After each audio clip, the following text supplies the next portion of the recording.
Greetings, YouTube. Yeah, we're going back into the WGS Arcade. Welcome to Time Tenshi, and I gotta tell you guys, it's been a pretty rough week for your old pal, the Wrestlegamer. So I hope you guys just indulge me with Time Tenshi, because right now I feel like staring at big boobs. I really don't care what anyone else says. So let's go ahead and get started.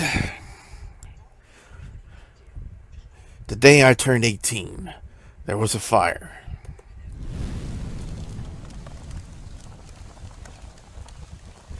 It sent smoke climbing up through the sky of my neighborhood. Everyone within a mile could see the damage. See, now this is what happened when you try home-cooked meth labs. Accidents happen. Accidents just happen.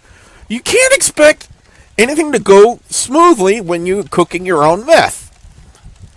And see, here's a prime example. This is what happened to that poor kid. The source of the fire was my house. No shit! It consumed the backyard, the forest nearby, the picket fence surrounding our pristine lawn. Where the hell was he living? He had a backyard, a forest near his house, and a picket fence? Was he like up in the mountains somewhere? And my mother and... Oh. Okay. It just got a little dark already. I was raised an only child. My mother, she was a veterinarian. Her family coming from a long line of Japanese technicians and scientists. And I gotta say, if there are Japanese names, I'm guaranteed to fuck them up royally. My dad was raised in Athens, Georgia. He was a musician turned postman who used to tour in local bars and cafes. That's kind of like a unique combination of genetics, wouldn't you think? Athens, Georgia, Japan. That's kind of like Jimmy Wang Yang stuff right there for those of you. Just look up WWE, Jimmy Wang Yang. I'm telling you right now, he was an actual guy in the WWE who passed himself off as an Asian cowboy. I am not shitting you. And all I could do was stand there. I had gone out to go get myself some snacks the next day because of all the meth and the crack and the marijuana he was smoking. You know, of course, when you smoke marijuana, you're going to get hungry. When I was planning on going camping with my friends, we were all going up to the local hiking trail to help bring in my 18th birthday. Obviously, those plans had to be put on hold indefinitely. I kind of feel bad for the kid. I mean, you know, you suffer a really traumatic event at 18 years of age on your birthday. That's really bad. You have a visitor, Mr. Johnson. You guys gotta know I really suck at voices, okay? So every now and again, I'll try to throw in a funny voice, but who? As I looked up, I noticed a familiar face. Grandpa? He nodded towards the nurse in a dismissive but polite manner. If I may have a minute. Of course, let me know if you two need anything. Thank you. My, have you grown since I last saw you, Kenji? It's been a few years since I raped you, hasn't it? You do remember me, don't you? I'll turn you on your stomach and bend you over and I'll start caressing you. Ever so gently. It sounds weird when I'm trying to make these kind of weird jokes and there's nobody else here to listen to it except you guys on YouTube. Kind of makes me feel awkward. Yeah, you're the grandfather of my mother's side, Tensei Shiro. Good. Now then, how long have you been kept here? I think 2 weeks now. They're kind of keeping an eye on my mental health or something. It's not every day you see your own house burned down. Grandpa paused awkwardly. Now that I know you're of legal age to take care of yourself at this point, but I still wanted to offer you room and board for your silence in one of my labs back home until you're on your feet. I know it's not a glamorous option, but well, Kenji, I'm afraid you can't stay in the hospital for too much longer. Insurance only pays so much, you see. Fuck you, Obamacare. Alright, I'll go. Not as if I really have a choice, do I? I realize these days are very difficult for you, Kenji. I'm not expecting you to come around right away, but I'll be somewhere safe, where I'll give you a roofie, and then you'll completely forget everything I do to you. I'll give you work to get things off your mind, if you like the rape I did 5 years ago. At the time, I had no idea what my grandfather did. Looking at him, his wrinkled features, his kind but stern face, the truth hit me that I'd hardly ever had any contact with him. He really showed up to family gatherings due to business, and yet now he was the one coming to take care of me? It didn't make much sense, but at this point, I didn't have a choice. Alright, when do we leave? Later that day, game hit press H or middle mouse button to temporarily hide the text window.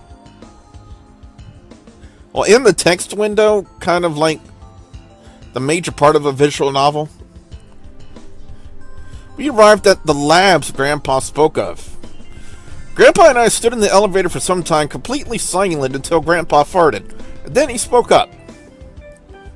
Now I have a room all ready for you near the bottom of the building, where no one can hear you scream. It has a few essentials up there. Bed, dresser, spare clothes, drugs.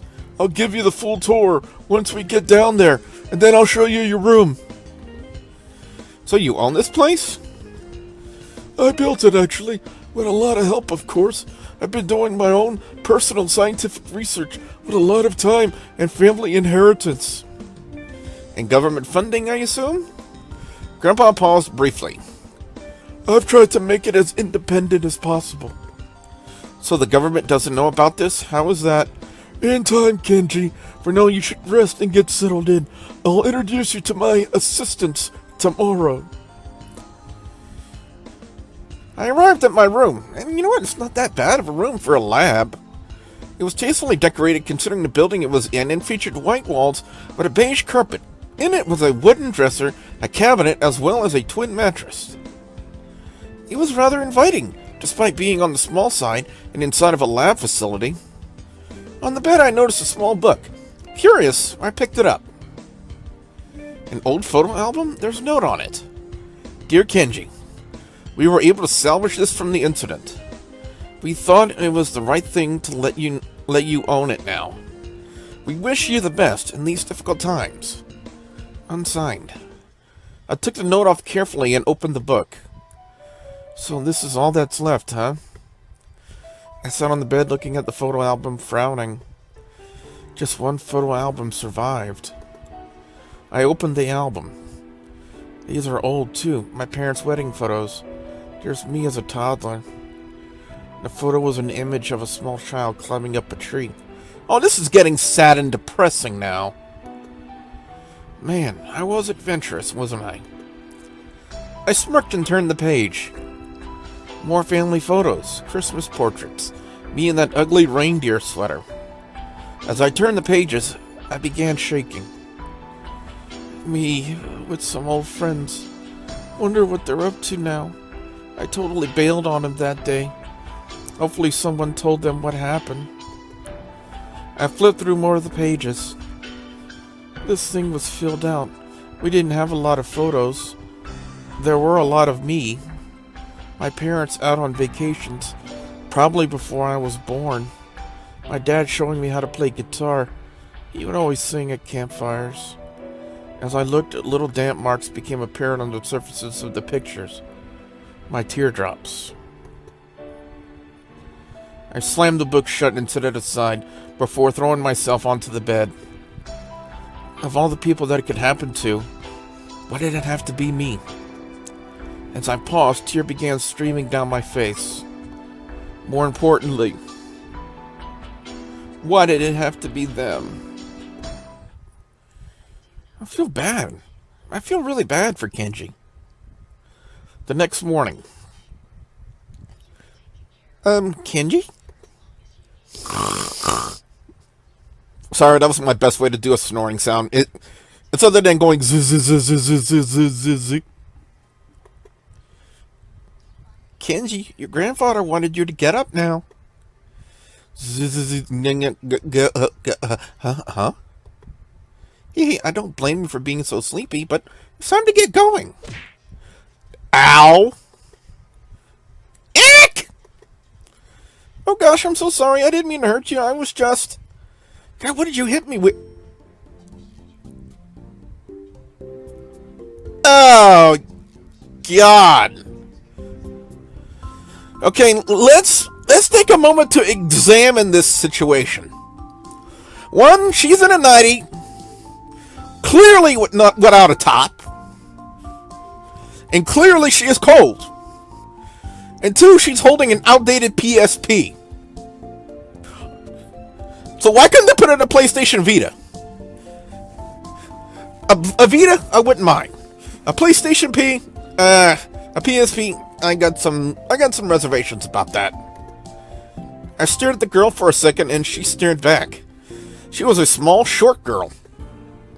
After a few seconds of silence, I felt my cheeks blushing red. Oh, I'm sorry, we haven't met yet, have we? Hee hee! She bowed to me in greeting in a traditional Japanese style. My name is Kyo. I'm one of the assistants for your grandfather.